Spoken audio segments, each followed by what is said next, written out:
Hello and welcome back inside the Park for May. This is Todd. You know, motorsport has its legends, of course. We all know that. There are, legendary drivers, legendary team bosses, some who recently lose their jobs. There's legendary team personnel. I think of like engineers, very famous engineers, very famous mechanics even.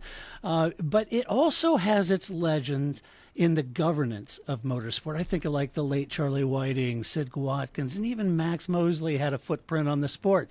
Well, if you ever have the honor of speaking to my guest today, you will be speaking to one such person, an absolute legend in motorsport. You see, if you're a motorsport fan, then my guest really doesn't require an introduction. But if you're new to motorsport, then you should know that Tim Mayer was born steeped in racing. He's never not known racing. He's been the SVP and EVP of Champ Car, the CEO of IMSA and ALMS here in the States. He's even been a steward and involved with the FIA in Formula One and World Endurance, WEC. He just got back from the WEC in Brazil. World Rallycross, World Rally, you name it. His CV would read like a relatively nice novella. He comes by it naturally, it must be said, and those of you who know Tim know that his father, Teddy, joined the Bruce McLaren in the very early days of the McLaren racing team and then took over that team and run it for many years successfully after Bruce's tragic passing. But suffice it to say that Tim could be arguably taking on the biggest challenge of his career by standing for the FIA presidential election in 5 months.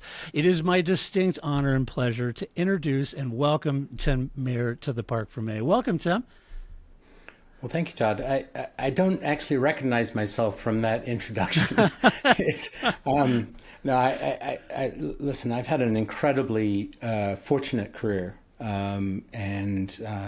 but when you say it like that, it's a little humbling because I've had a lot of help along the way. Yeah, absolutely. Absolutely. Well, Tim, I want to jump into questions. Before we get into the question, I really want to, I'm going to circle on three things that I thought folks would like to hear about. Before I do that, let me just get the murky stuff out of the way up front. Not expecting you to have commentary, but you're welcome to. But I want to just get this out up front. Longtime listeners, apart from me, kind of knows our feelings about this. But up front, I've always felt that the current FIA president was perhaps kind of miscast for the role, if I'm honest. His actions and words to me leave me wondering the last 4 years if he was ever really qualified for this position. There's moments of self-reflection and consideration that I have and things that that have been done with this administration that have me wondering to myself, wow, if he hasn't spent the last 4 years fighting off that feeling of imposter syndrome, maybe he should be. It's unfortunate to see this, the consolidation of power around his position, the changing of the FIA statutes and the process, insulating himself, the mass exodus, Tim, of very seasoned professionals that you personally know in senior positions, yourself included, it should be a real alarm bell from this administration. Also, just the clear, as a fan, sitting at home, watching on TV, post-race in the Park for May, the podium interactions, you can even see this, that even F1 itself, when they're around, there's just clear body language from the drivers, the team, the pundits, even sponsors and F1 itself that you can just cut with a dull spoon. They're not big fans, and it's painfully obvious. So the stark difference between MBS's experience and skills and your ability, Tim, to build organizations, to grow organizations, to create member value, and to elevate motorsport governance really couldn't be more different, in my opinion. And I think, go ahead. I don't want to do a disservice to the member clubs that elected Mohammed Sure. in the first place. Mohammed built an ASN, a sport club, in the Middle East. He genuinely ran that quite well. He genuinely built motorsports in his country. So when the member clubs looked at his qualifications, versus at the time Graham Stoker, who was running against him. I don't think they made an unreasonable assumption that he could be the right person to move forward. It's just been, unfortunately, not panned out the way that I think most people thought of it. He did a roundtable at the RAC in London prior to the last election, and there were a lot of promises made. They all sounded extremely reasonable, well articulated. He had around him a very strong team of professionals. So the members made at what was at the time a logical choice. Mm-hmm. What's happened since, I think you've said it very well. The focus has not been on delivery, in my opinion. The focus has been on consolidation of power in an unprecedented way. I mean, the statutes of the FIA have been changed and changed and changed again. And every time it's just been a sort of short incremental change towards where we are today, which is, we're no longer talking about democracy, even though that's the platform that he ran on. We're no longer talking about real representation, because the people that are elected to represent can no longer even talk to their members they're supposed to represent. So this has just been a terrible erosion of governance standards in the FIA. I think also that the relationship that he has with, say, the drivers is just not the way a body like the FIA should be working. The relationship he has with the promoters and the teams is the same. We should not be treating all of these stakeholders, these people who have invested their time, their lives in some cases, their careers, as if they're naughty children. It's just not the way to do it. So, I really have come to the conclusion that this needs to change. And a lot of people have supported me on this journey. We're not there yet. We've got a lot of work to do. We've got a lot of work to do with the member clubs in showing them that there is a better way forward, which is why we've called the campaign FIA Forward, because we think we can do that. Excellent. It's a perfect dovetail into my first questions that I wanted to ask you. It really broke these down. First, there's a lot of new fans to motorsport, and I just want to do, if you'll indulge me, Tim, I want to run through a little bit about the FIA. Feel free to jump in and correct me where I'm way off mark here. But for those that are newer to the sport, the FIA is the motorsport's global governing body. It has around 147 member organizations, roughly 140 and 150 countries. They manage both sport, like F1, WRC, and mobility, road safety, and sustainability programs. Their governance, the FIA is governed by the General Assembly. Now, these are the member clubs who constitute the voting body of the General Assembly. It also has a Senate, which has recently been gutted, but they typically had oversight of the ethics and financial element of the FIA. And then there was the World Councils, the World Motorsport Council, the World Mobility Councils, and those two have seriously been impacted by the current administration. The member clubs, there's 147 national motorsport mobility clubs. Yeah, go ahead, Tim. 245. 245, okay. Yeah. And these range from very large clubs like Motorsport UK all the way down, folks, to very small emerging market clubs, each of those with voting rights in the General Assembly. The revenue streams, primarily, certainly F1's commercial rights, the sanction fees, licensing fees, the mobility-related programs. There's multiple revenue streams. But as we just talked, that certainly the challenges now that it faces through centralized decision-making, high staff turnover. I'm thinking, Tim, of like Natalie Robin, Robert Reed, yourself. Lack of transparency, very strained relationship with stakeholders, drivers, promoters, those kind of things, teams, and I would argue even maybe F1. have fueled a lot of criticism. And it led me, when I was really kind of researching this a little bit, it led me to sort of think that, some of the smaller clubs probably feel marginalized, lacking resources or influence. The government is perceived as opaque. With the statutes limiting oversight by ethics and audit committees, those kind of things.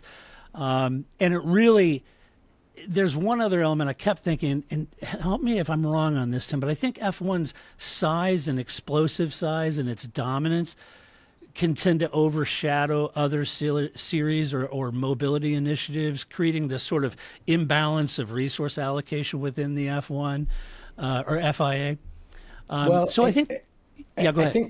I think there's two things that I'd like to bring up from that. One is, one of the things that Mohammed has done well is to highlight that the smaller member clubs are incredibly important.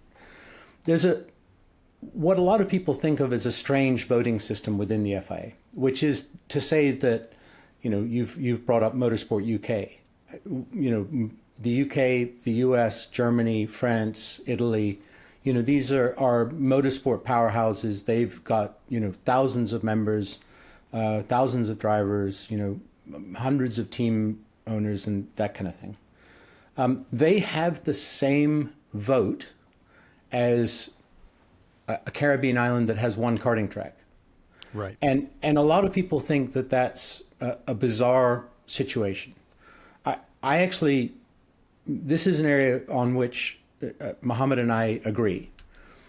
This is appropriate within the FIA because, for the same reason in the US, why we have 2 members of the Senate for Rhode Island and 2 members of the Senate for Texas. Right. Those smaller clubs need to have influence, and their influence is through, as you described it, the General Assembly, their ability to vote. And they need to feel that at least once a year, twice a year, they get to stand up and vote and say, look, this is what's going to be good for me as a small club where I don't otherwise have a lot of influence. Now, Motorsport UK is going to be able to take care of itself. The ADAC, which is the mobility club in Germany, is going to take care of itself. ACUS in the United States, which is the combination of the big member clubs, NASCAR, IndyCar, SCCA, NHRA, USAC, and IMSA, got all 6. Those clubs are going to be able to take care of themselves.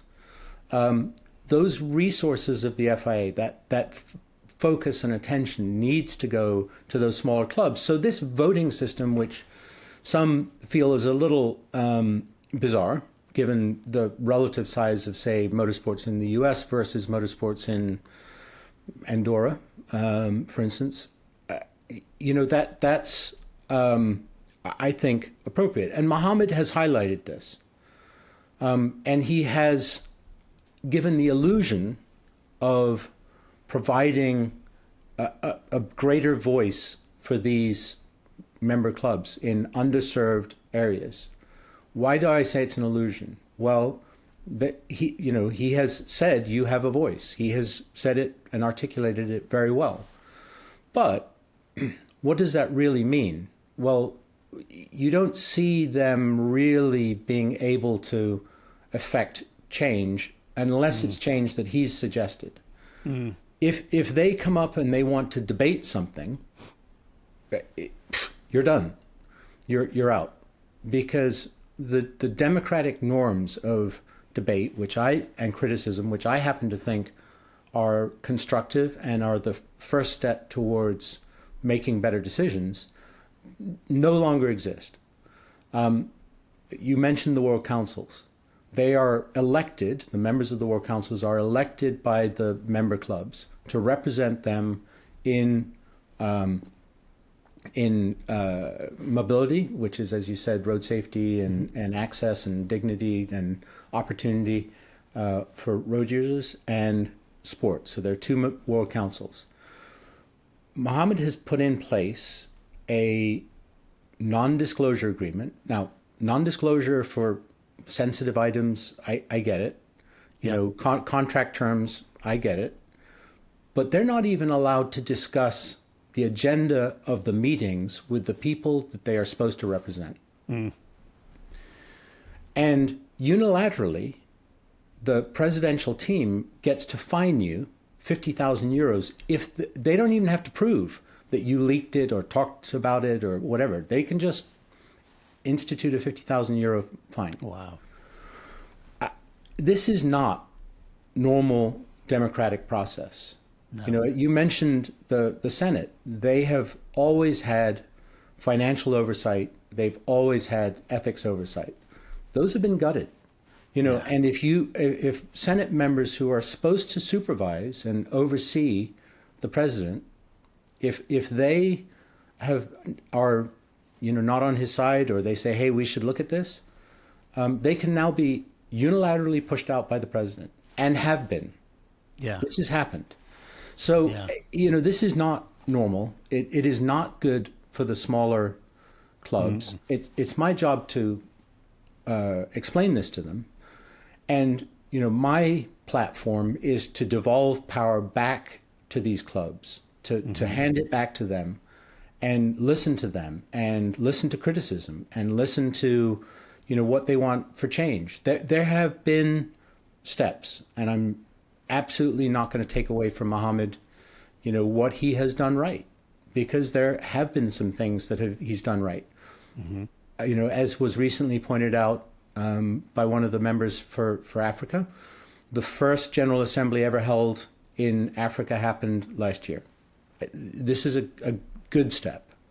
These are not, I'm absolutely not going to deny that there are some things that he is doing correctly, but at the expense of normal democratic, normal representation, normal standards for behavior of any organization, let alone one that's supposed to represent people around the world. Yeah, it seems,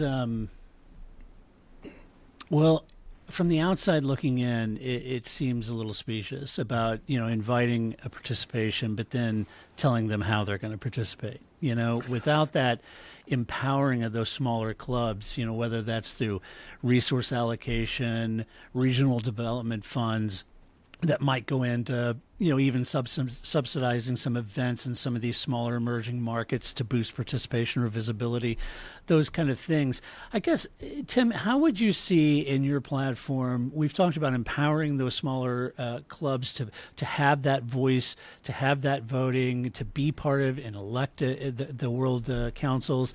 How do you see your platform enhancing that member engagement? Is it voting reforms that need to happen for member clubs? Is it club recognition programs? How do you see enhancing that engagement? Well, we're going to start rolling out our manifesto over the next month or so. And we're going to start with governance. We're going to move on to mobility, and then we're going to move on to sport. But the focus is on how do we deliver value for these member clubs, particularly the ones in underserved regions. This is critical. That's where real growth can happen. Right. Mohammed's talked about it. He talked in his manifesto about doubling worldwide motorsport. Right. We haven't even come close to that. And listen, I think an expectation of doubling motorsport in 4 years was aspirational at best. Yeah. But the growth of motorsport in these smaller countries is going to be driven by finding affordable, simple regulations that encourage motorsport. So, there's been a lot of debate right now over the last few years about karting, for instance. Right. Karting has become incredibly expensive, and the barrier to entry for people, whether it be cost or complexity of the regulations or it's been remarkable. They recently delivered actually at that event in Kigali, Rwanda last year. They delivered crosscar. Now, crosscar has been something that's been in the works since the last 4 years of Jean Todd's era. The original target price of a cross car was 9,000 euros. It now is 40,000 euros. Wow. And that's not grassroots motorsports anymore. No. That's not something that's affordable. And why is it? Because they added complexity to the regulations. They added cost to the vehicle, and you know, I consider myself to be somebody who has been incredibly fortunate, but I have to think twice about a 40,000 euro cross car. Right. And if you're in Africa or Asia or Latin America, it's just out of sight. Yeah. So this is where we can affect change. Is we can absolutely go in and deregulate the complexity of the sport. I'll give you another example. I've been on the Circuits Commission as a circuit inspector for quite a long time. The process of getting a circuit homologated, which means licensed, basically, is expensive and it's complex. And there's a book that's an inch thick that tells you how you need to do that. For these entry level tracks that are desperately needed for the growth of motorsports anywhere, it is absolutely possible to deliver simplified regulations. And I've been talking about this with some of the members of the Circuits Commission. That is the kind of thing that we need to do. And these are small ideas that have a huge impact. Yeah. Because this is where we are failing as a motorsport community in terms of delivering accessible motorsport to all these countries around the world. Absolutely, the FIA needs to focus its resources on these countries. We need to have regional offices in each of the time zones. Geneva, right. Lovely place, but if you're trying to call from, pick a country in Oceania, for instance, the only time you can catch them is at 2:00 in the morning your time. Right. There need to be regional delivery offices for the FIA. So these are the kinds of ideas that we have that come from 30 plus years of administering motorsport. We have to make it accessible. I'm going to go back to something you said though, which is about Formula One. Formula One, World Endurance Championship, Rallycross, Rally, you name it, any of the major championships.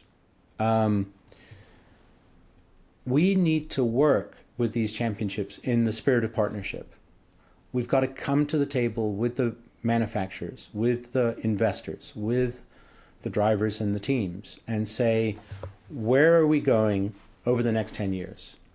Recently, about a month ago, Mohammed suggested that we should go back to V10 engines. Right.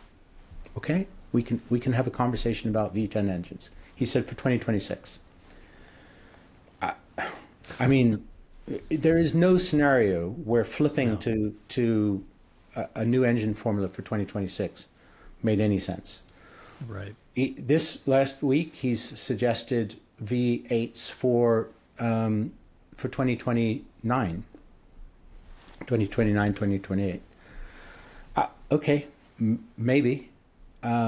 Certainly, there's a conversation that can be had, but manufacturers are not looking for the sanctioning body, for the worldwide governing body to be throwing out ideas for the next 3 years.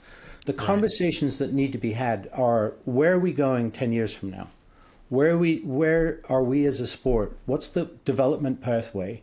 And then we can start saying, okay, well, let's fill in the pieces in between. But, those kinds of, throwing out in the media, as a trial balloon, V8s for 2029, do not promote trust of investors. Do not promote trust of engine manufacturers and OEMs.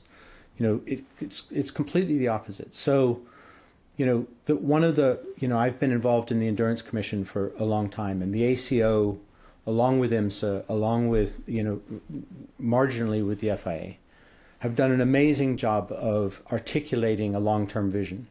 Mm-hmm. And you've seen what's happened in the WEC. You've seen what's happened in IMSA, the explosion of manufacturer involvement in both of those championships. And how did it happen? It's just hard work. It's sitting down, articulating a vision. It's providing the resources for your people to come up with the details. It's Pierre Fillon, Jim France, together have engineered a revolution in sports car racing, mm-hmm. and they've done it through this consultative process, this a spirit of partnership with the people that are going to come in and invest. Right. That needs to be happening in World Rally. It needs to be right. happening on a long-term, decades-long process. That's the journey that the FIA needs to be doing. It's no different, by the way, than what we need to be doing with the member clubs in these other regions, in underserved right. regions. This is about partnership. It's about consultation. It's about respect, mutual respect. That's how you do business. Yeah, these small clubs too. It's one thing to be submit an application, create a club, and be a member. That's one thing. The value in membership, having a seat at the table, to having a voice, and those things are all beneficial. But the real value is creating an FIA that could actually increase and help increase those clubs' membership and their revenue through fees and sanction fees and hosting fees and those kind of things, and help them grow. The idea about the grassroots, all of the F1 teams have young driver programs, but maybe those grassroots efforts, make the licensing more affordable for karting and those kind of things. Or maybe you look at pathways for training for officiating, or for officials, for marshals, for engineers. How can you find the next Rory Byrne out of Johannesburg, right? And so it seems like there's a lot of touch points of value you could offer to those small clubs. Because right now it seems like they had a seat at the table, but now the table's been pushed out in the hallway, Well, again, I don't want to, I don't want to miss that Mohammed has done some things, mm-hmm. sometimes more, it's sort of for PR purposes than for anything else. Yeah. And mm-hmm. I'll tell you, the one area of the FIA right now that is humming along is the PR department that is, celebrating right. small victories. Right. But there are really fantastic people working really hard at the mm-hmm. FIA. My feeling is that they need to have a global vision articulated for them. They need to be provided with the resources to do their work, and they need to be nurtured. They need to be mentored. They need to be worked with. And I think that environment is sadly lacking. Look, I've had pushback recently on some comments I made, about women in positions of power being pushed out. Yeah. And, I accept that there have been some high-profile nominations, for instance, to the World Motorsport Council. Absolutely. No question about it. And I celebrate, those individuals who are incredibly powerful voices for an experience that they have lived. But that being said, you've got to also look at the record of, the Natalie Robins of the world, mm-hmm. Being recruited in and then pushed out, and you start to look at this in more detail. You kind of go, is this culture inside the building as healthy as they're talking about? Right. I got a letter recently that was from the head of the Women in Motorsports council, and she made some good points, no question. You know, that there are a large number of people that are working inside the building, and you know, I don't want to diminish their work in any way, shape, or form. I don't want to diminish the fact that there are more women on the World Motorsport Council than there ever have been, no question. Mm-hmm. They're not the senior management of the federation. They are they're political appointees. Nothing wrong with that, and they absolutely contribute to the organization. Right. Right. But this, you know, what I have described is this illusion mm-hmm. that Mohammed has created, and you know, you see the number of high quality, top level managers that have come and gone. Yeah, absolutely. It's a problem. It really is. Yeah, some of that talent was incredibly seasoned professionals in their roles, and would have been a huge impact on the FIA. You know, but they left for, well, you can read the reasons they left.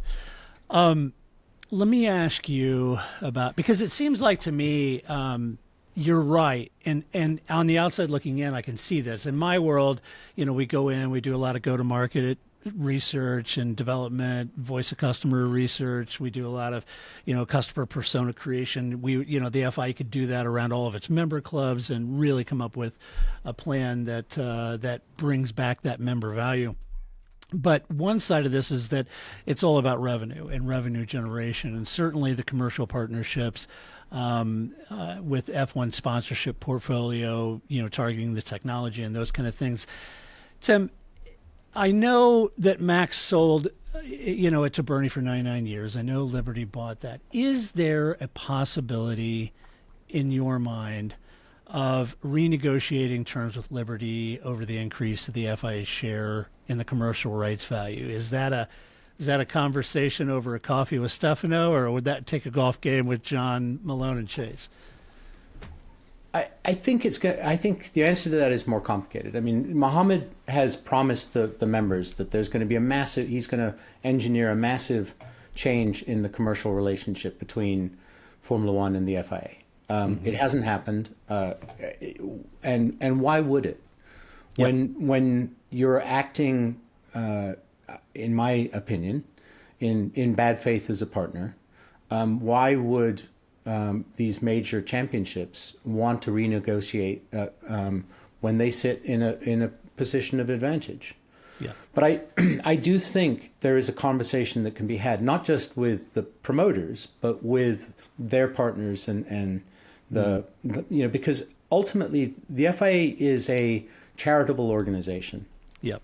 And it has a foundation. There is a independent foundation in London, the FIA Foundation, which is specifically a charity under the UK Charities Act.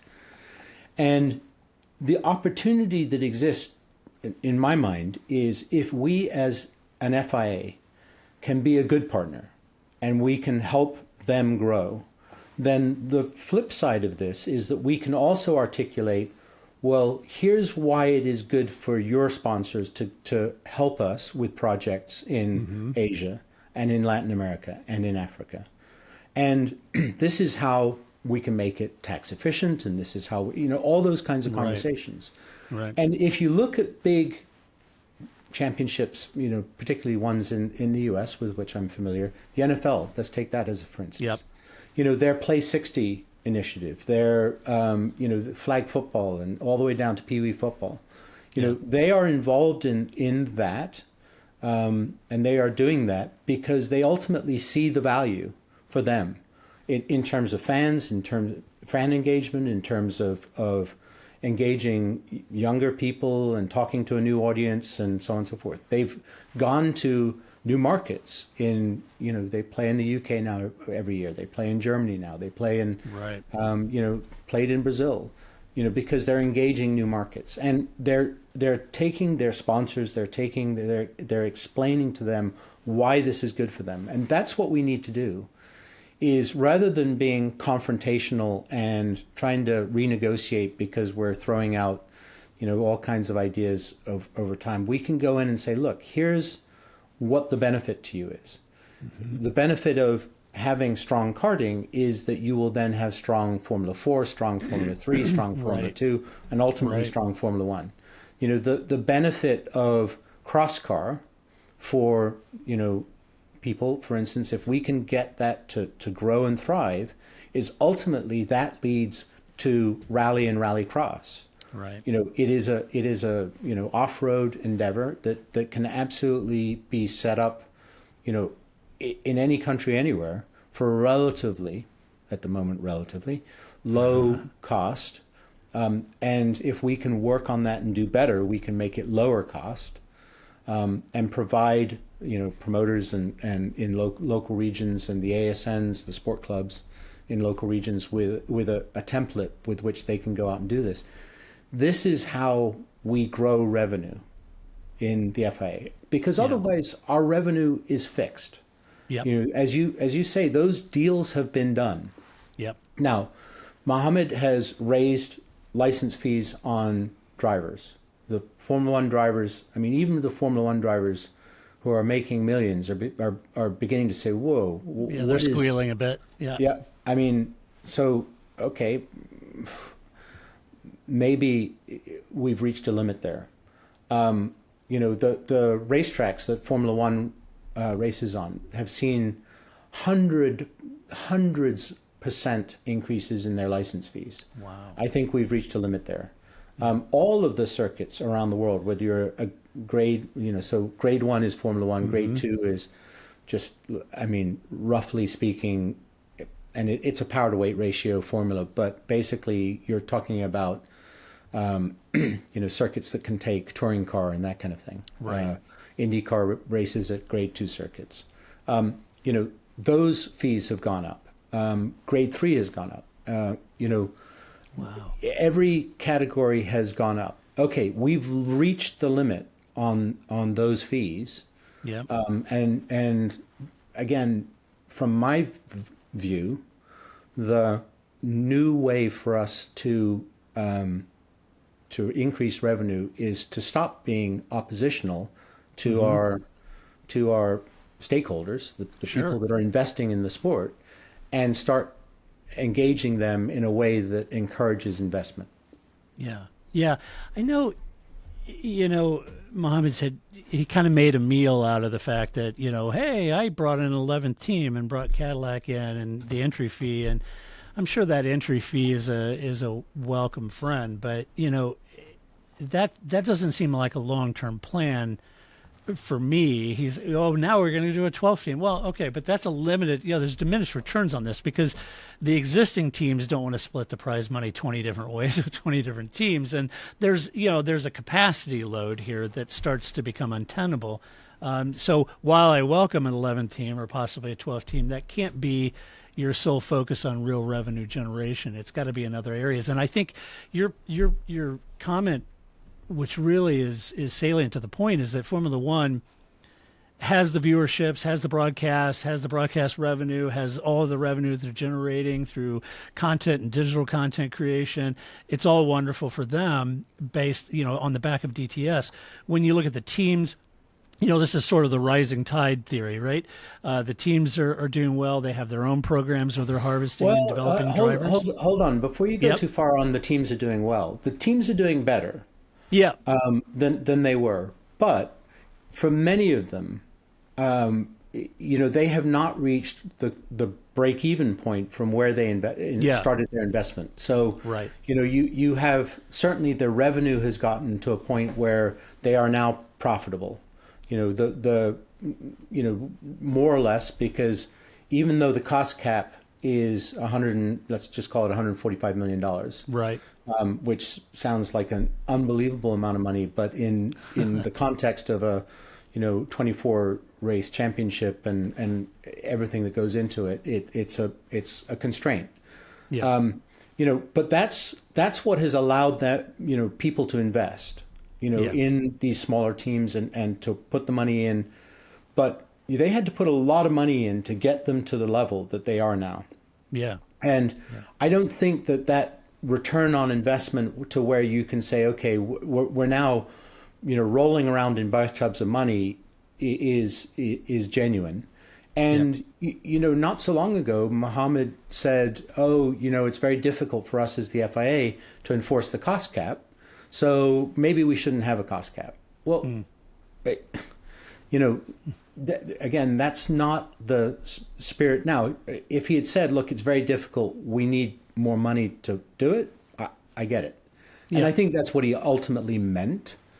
But it's not what he said. So, these are disincentives to investment, which is critical. And, as I say, these teams are now profitable on a year-over-year basis, but have not necessarily, reached a point where they're generating net revenue for their investors. Yeah, it's a really good point because, as fans, and you look at like Doralton Capital and their investment in Williams, if Williams and James and team, some wonderful people over there, if they've got the team in the black, let's say, it's probably not in rude financial, health, but they're methodically moving. Or I think of Gene Haas, who I'm sure you know well. In Gene's case, he's run at a negative for quite a while building this team. And while Formula One is super popular and generating revenue, and the prize money may go up, it's a great reminder, Tim, that the ROI for some of these investors probably isn't really materialized at this point. Well, and what's really important is we could focus forever on Formula One.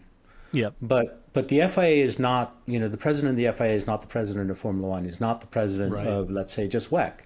We're talking about teams in all of the championships, and not just in FIA championships, but we're also talking about teams and investors and people who are putting their money in, in regional championships, and we need to be laser focused in taking down barriers which add cost, add complexity, that might be, a barrier based on culture.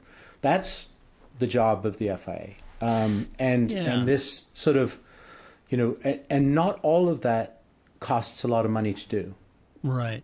Tim, something just popped in my head. You had talked about, lowering the cost of entry and barriers and material constraints that might happen at a regional small emerging market. Does the FIA, or is there room in the P&L to help with sort of global circuit development, whether you're partnering with governments or private investors to build a more affordable FIA certified, these aren't grade ones, but, more FIA certified circuits in these emerging regions, so that these clubs or these areas can generate some sanctioning fees for hosting or some club revenue to help grow those clubs? There's some research that needs to be done. It's not I guarantee you, as somebody who has helped build circuits, helped design circuits, helped with all of this, that there are things that can be done that are going to make it, much more affordable. Yeah. And it's to provide templates that don't require, an expensive designer to go out and research it and do it for you. And look, I've worked with Tilka, I've worked with, Apex Circuit Design, I've worked with, many, many others, and, they do amazing work. Yeah. And in some ways, they're doing the work for the FIA. And these circuits that have been developed, the investors there are spending, enormous amounts of money to build these circuits. An asphalt-based circuit now is a very expensive thing. For those of us in the United States, we think of some of the great circuits like Elkhart Lake. Love it. Or Mid-Ohio, for instance. These were, and maybe it's oversimplifying it, but these were individuals who went out with a D1 Caterpillar, and decided, okay, I'm going to take my bulldozer this way, and I'm going to develop a great circuit. Developing, and they've done it, and those circuits have improved over time. They've put a huge amount of investment to improve over time. Yeah. But there are things that you can do, when you just work with space that are and you're not so constrained about trying to create a spectator circuit, a circuit where you've got spectators close to the circuit. And maybe I'm getting into the weeds here, but long story short, there are things you can do to develop a simpler regulation that somebody with a Google Earth map and and some goodwill can develop. It's interesting you mentioned that. I live here, at the foothills in the Ozark Mountains, and they built a track down here in the Ozarks, and it's over these rolling hills in the middle of the Ozark, woods, and it's a very interesting track. But it'd been great if they could engage the FIA, have that FIA certification at some level, and those kind of things would be interesting.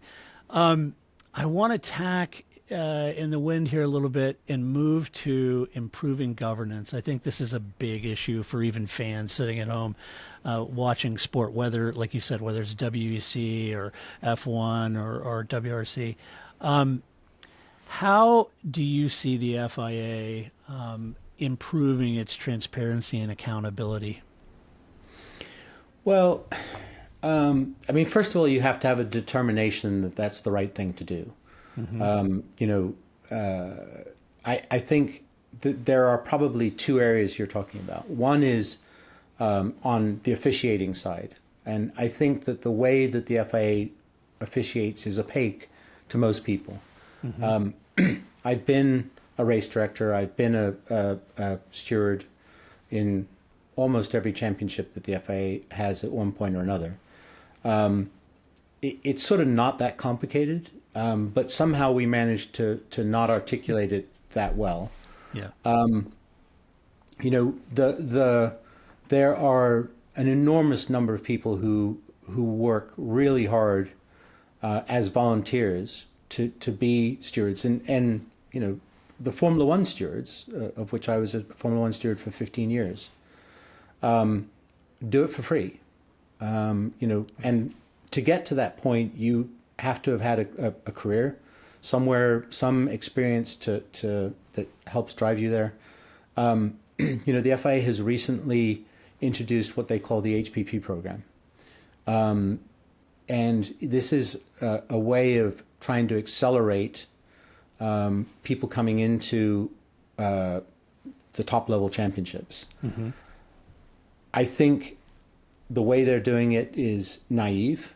To be a top level, championship official, you need 5, 10, 15 years worth of experience. Right. And to think that you can do a weekend course and then send some people off for observation and then go from there and call that good is just, it's naive. It's a misunderstanding of what it takes to be a steward in the room at the time.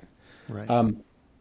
I think the FIA can present stewarding in a less opaque way, can present officiating in a less opaque way. I mean, if you're watching an NFL game, you watch it live. You watch them steward live, and the zebras on the field. It's either this or it's right. no call. So we can do a better job of that. I do actually think the individual stewards do a remarkable job. Again, I don't know that people understand the resources that certainly Formula One stewards have. And I would increasingly at the World Endurance Championship level and at many of the other levels, there's some great technology that has been brought in to help the stewards. But again, it's more this explanation of what's going on and why is this consistent with this? Right. That's something that we ought to be able to articulate and not stand back sort of Buddha-like and say, well, we're the regulator, so it's good. Yeah, I actually welcome this release recently of the guidelines that the FIA did. I think that that's probably helpful to people to realize that the stewards, this was an initiative of the stewards, and I was one of them, And look, I want to say success has 1,000 feathers. There were at least 10 of us in the room when we did that. Yeah. We sat down and we said, okay, for the sake of consistency, let's write down all of the things that we are officiate on, particularly in the racing, and write down what a standard penalty is for it, and then Right. talk about deviating from one to another, et cetera, et cetera. And that conversation was had with the drivers. That conversation in particular was had with the team managers. Yeah. And that has been iterated over time as we found, yeah, maybe this was wrong, maybe this was, for instance, the stewards on their own initiative sat down with the Formula One drivers and said, are the penalties right for this? And the drivers came out and said, for some of this stuff, it shouldn't be a 5-second penalty, it should be a 10-second penalty. Oh, okay. So we made that adjustment on all the stuff we agreed on. And then, of course, we all got criticized for being inconsistent with previous decisions because you've gone from 5 to 10, and how's that possible? Right. But, there is a process that we should be able to articulate, and we should be able to explain it. And, I think we don't do a good job of that. Yeah. We sort of make it seem like everything gets fed into a black box, and that people aren't working with goodwill towards that. And by the way, this is no different than governance and, when it comes to financials and so on and so forth. It should not be a black box. It should be, the Senate should have the full authority to go in and do financial oversight. And when they see a problem and they call one out, that I don't actually see the Senate doing their job as a problem. If I'm president and these Senate members who, to take an example, Tom Purvis, Yeah. was an incredibly accomplished man who was pushed out, who basically, because he said, hey, we've got a problem. And to me, that's like, okay, the Senate is like a board of directors. It's there to help guide, or it should be anyway. Yeah. Help guide the president. And I'm going to consult with them and say, hey, tell me how I can do this better. Explain to me why this is a problem, and let's fix it. This is normal governance of companies. It's normal governance, in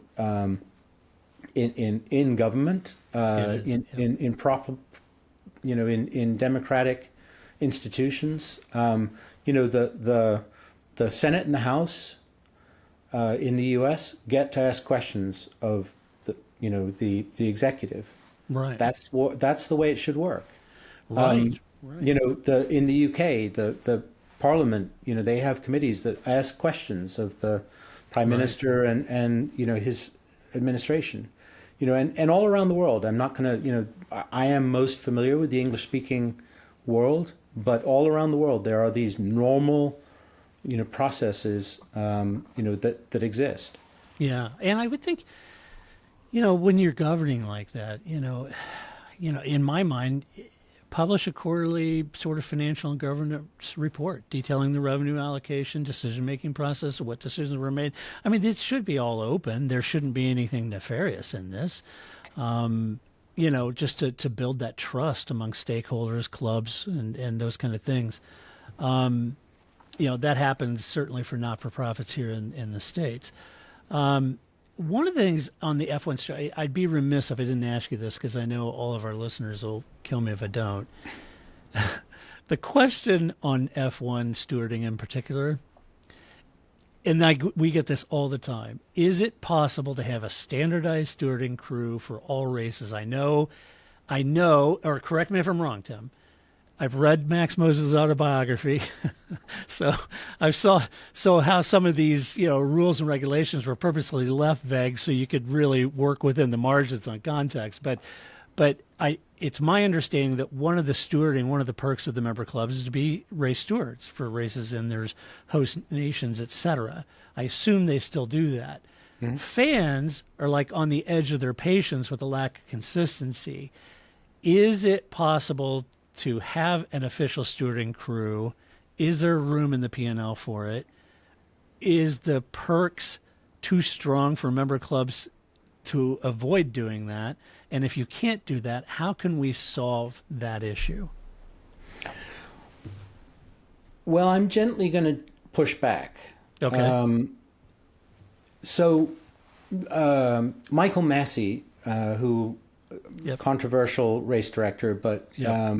but I've known him for many, many, many, many years, and has worked incredibly hard at his craft. He actually did a survey with the drivers and said he set up all the decisions and asked them, what would your decision be?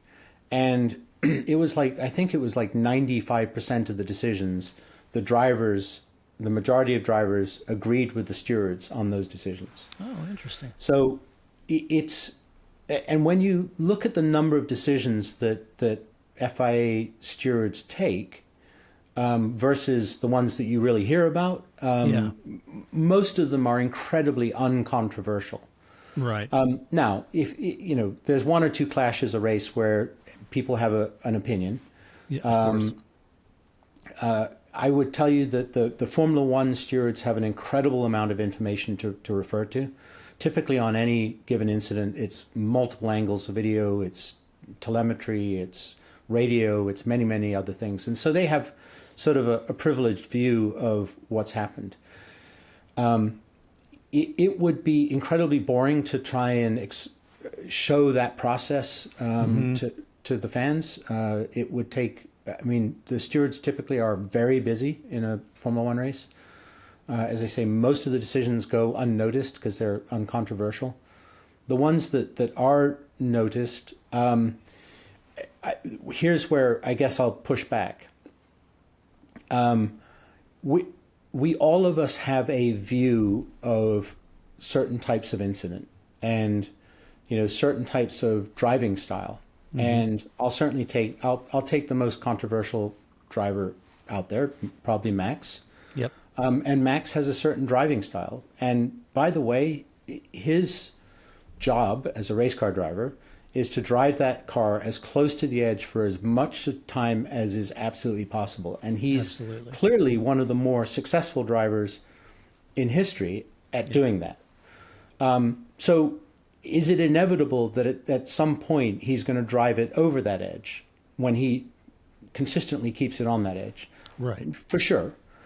Your definition of what the edge between one person and another might vary. And as many meetings, and believe me, there are hundreds of hours of meetings on this topic amongst the stewards. As many meetings as you can have, one person is going to have a slightly different view of it to another.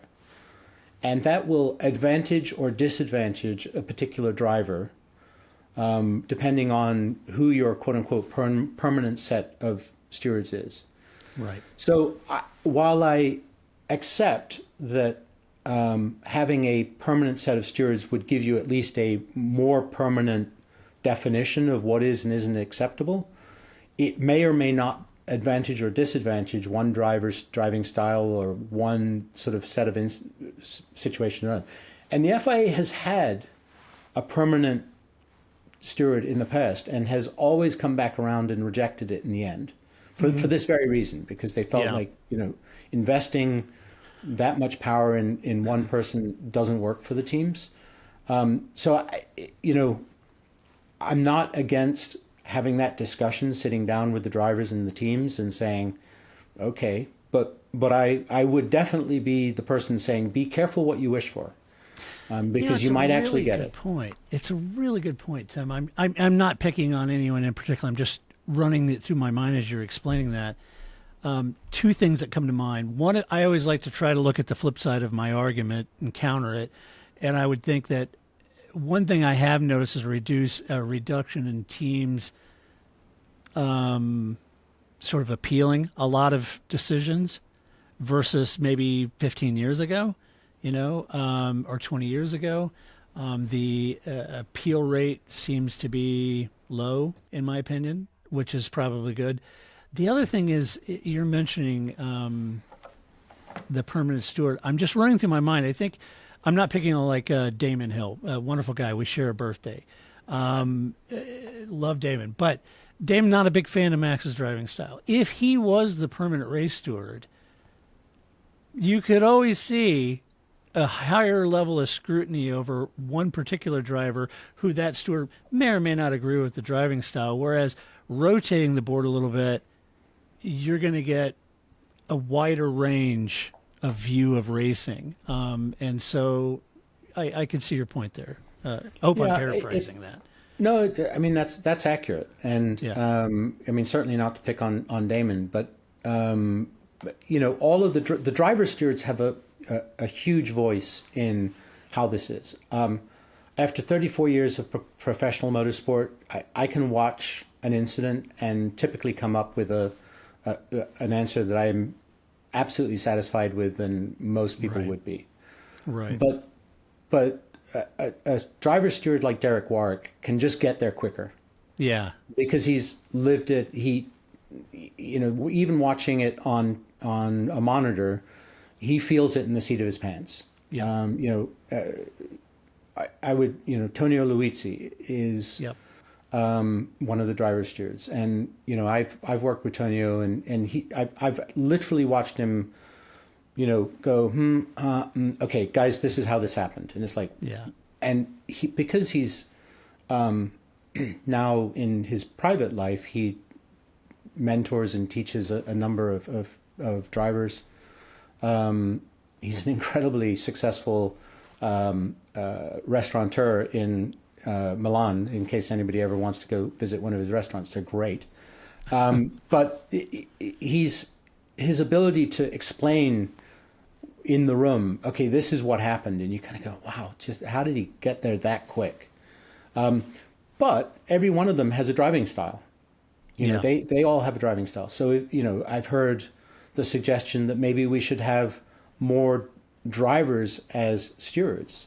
Mm-hmm. I think one in the room works really well. I've seen it with two in the room, and and as when I'm chairman of the stewards, and I can tell you, I won't say it was a nightmare, but it was, I had to kind of like, okay, guys, we need to come to an agreement on this. Right. And that's why I think I say with some authority that it's not always good to have one perspective. You're something's, and it's, I mentioned, British driver stewards. It's not, it's not because they're British. Because, whether they're Italian or, German or whatever they might be, we've had some amazingly good driver stewards over the time.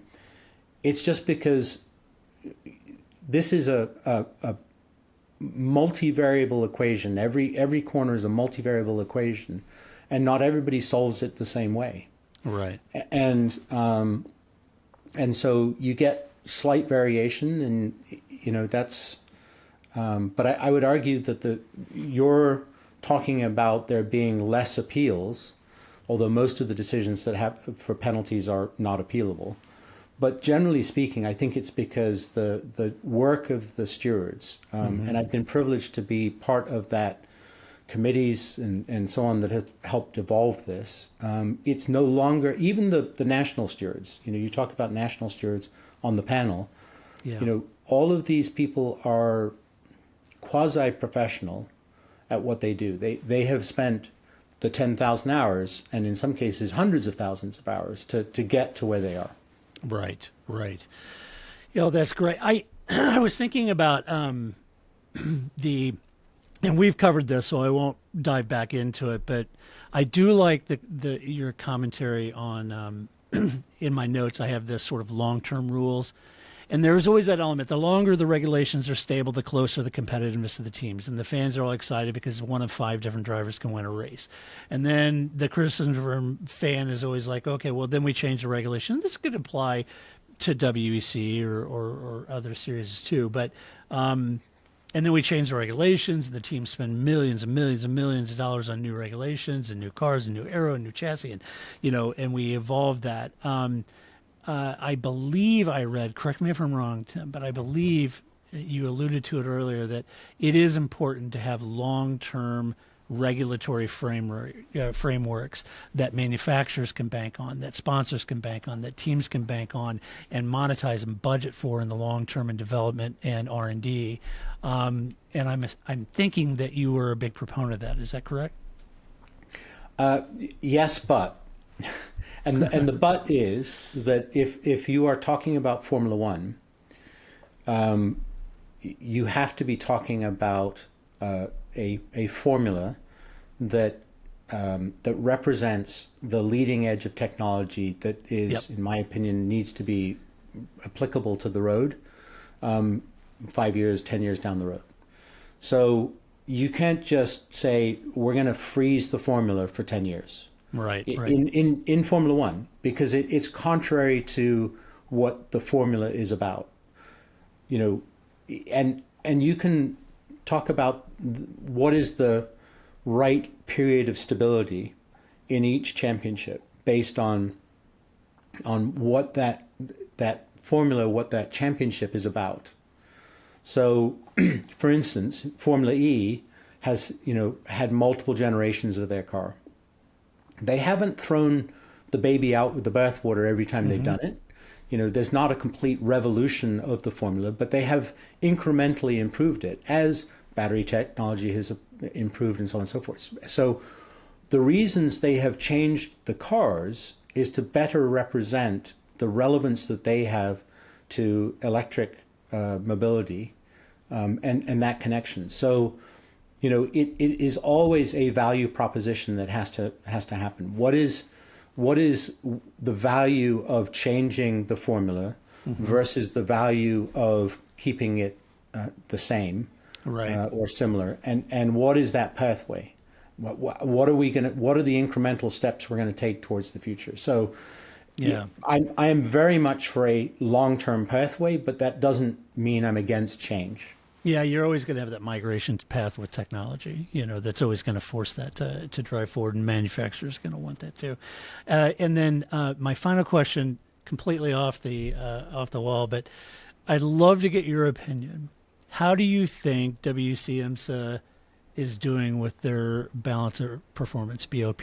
Do you think it's a good job? Wow.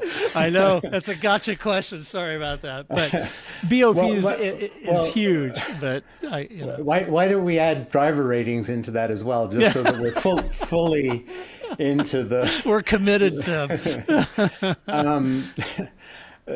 Listen, I actually will address driver ratings. I think when you look...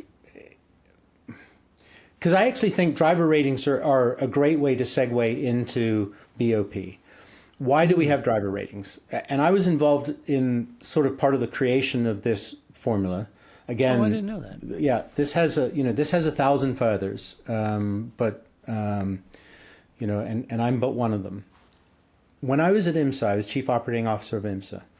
We got a lot of complaints from gentlemen drivers who were funding teams saying, hey, I've spent all this money to do this, and I was put in, I was going to be the second stint driver, and my guy got forced out, or my team said, okay, if we're going to win, you're only going to drive 15 minutes out of the 2 hours 45 of what used to be an American Le Mans Series race, or this, that, and the other thing. And they're like, hey, help us. We're the ones investing the money. We need help.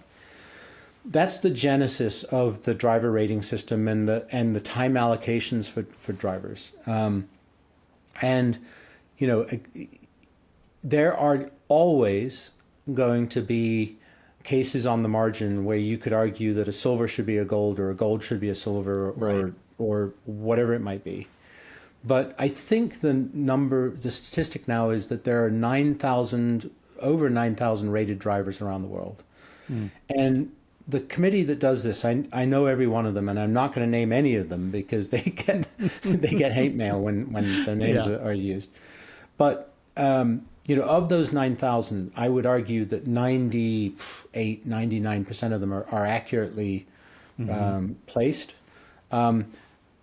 The different championships are allowed to use those ratings however they want. So that's, that's appropriate. So SRO uses it differently for their championships than, say, it's used in the WeatherTech Championship or the WEC or pick a championship, 24 hours of Spa and Nürburgring.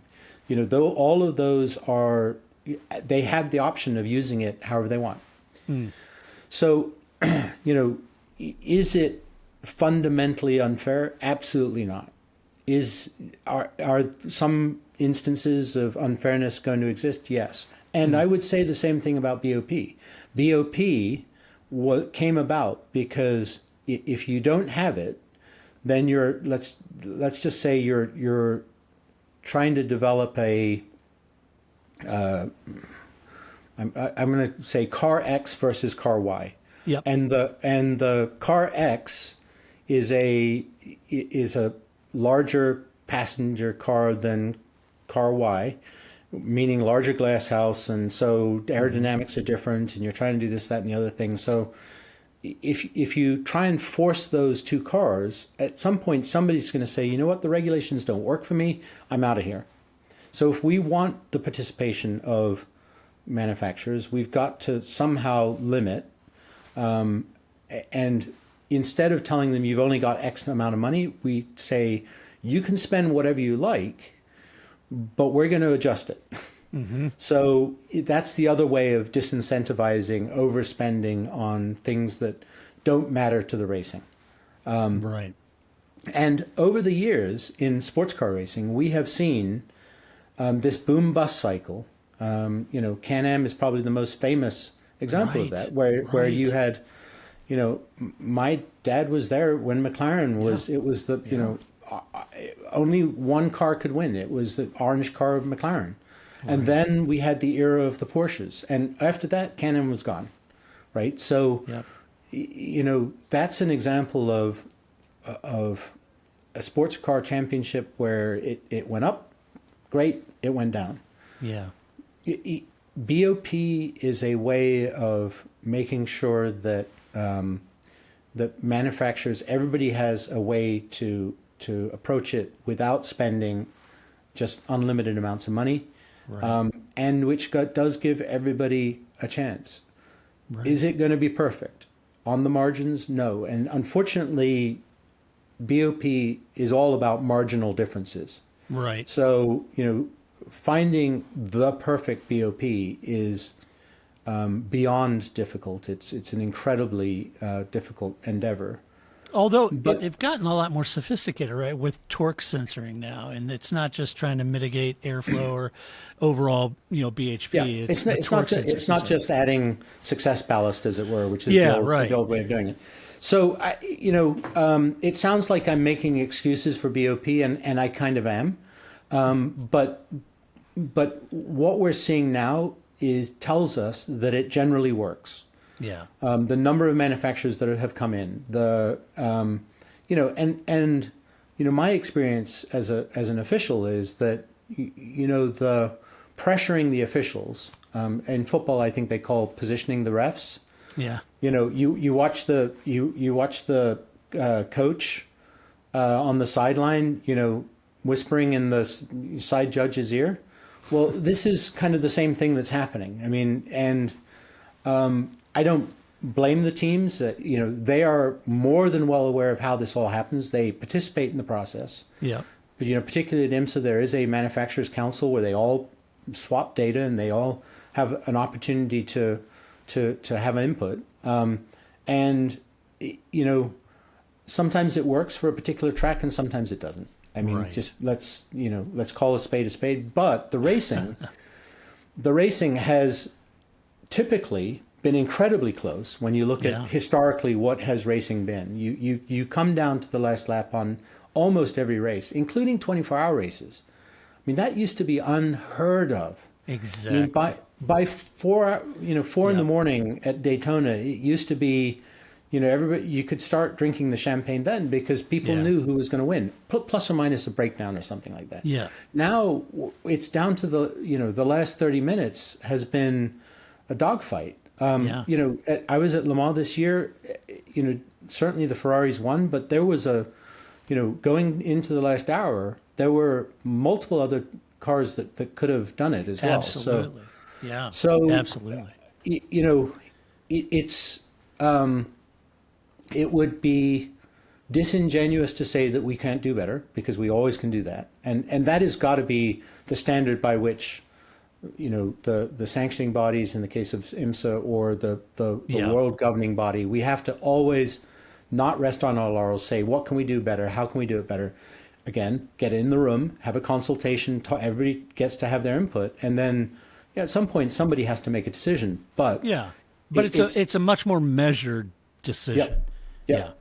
Yeah, that makes sense. And it's such a great point, because now, you know, I watch 24-hour races, and you got 18, 19 cars in hypercar on the lead lap, and the winner won by 4.2 seconds or 2.1 seconds. You know, you know, the racing has been incredible, and so much so now that you know, anyone that watches WEC or Le Mans or IMSA on these endurance races, they'll say it's an absolute sprint for 24 hours. There's no lift and coast here. I just came back from Brazil yesterday. Yeah. From the race in Sao Paulo, and you know, up and down the paddock, as much as certainly there's discussion about BOP and what can we do better and so on and so forth, everybody is also saying this is just a sprint race. It's a 6-hour sprint race. Yep. And you know, nobody really knows going into it who can win. I mean, you've got Cadillac on the pole, and then it just, that mix of different people that are having an opportunity to you know, celebrate their participation in the sport is just absolutely remarkable, and is unprecedented in the history of the sport. So BOP is not perfect. I am an armchair racer just as much as everybody else. Yep. And so, you know, I'm willing to talk about what could be done differently, but at the same time, guys, it's kind of working. Yeah, it is. It really is. That's awesome. Tim, before I let you go, I want to at least open the floor for any other elements of your platform that I haven't touched on, or we haven't touched on, that you'd like to make sure that everyone knows about your quest to what I would call reinvigorate and restore the respect to the FIA. Is there anything that I haven't touched on that well, I mean, this has been a great conversation, and thank you so much, Todd, for inviting me. I think the message that I'm taking to the member clubs who vote is that you can have, on the one hand, an FIA that recognizes the issues of the member clubs, that is driving value to those member clubs, whether it be on the mobility or on the sports side. And to me, mobility in some ways is where the FIA could establish a new legacy that really we haven't up until this point. We've not really, that has not been our main focus. And I think just the opportunity for human dignity and access to transportation and so on is just huge. But we can provide those things. We can help these clubs with their businesses, on the one hand. And on the other hand, we can have a federation that they can be proud of, a federation that's respected, a federation that's trusted, and one that is a good partner to our partners. And I use that word deliberately, our partners in Formula One, in all of the major championships, and can be a partner with, and bring those partnerships from major championships to the clubs, and develop a win-win-win strategy.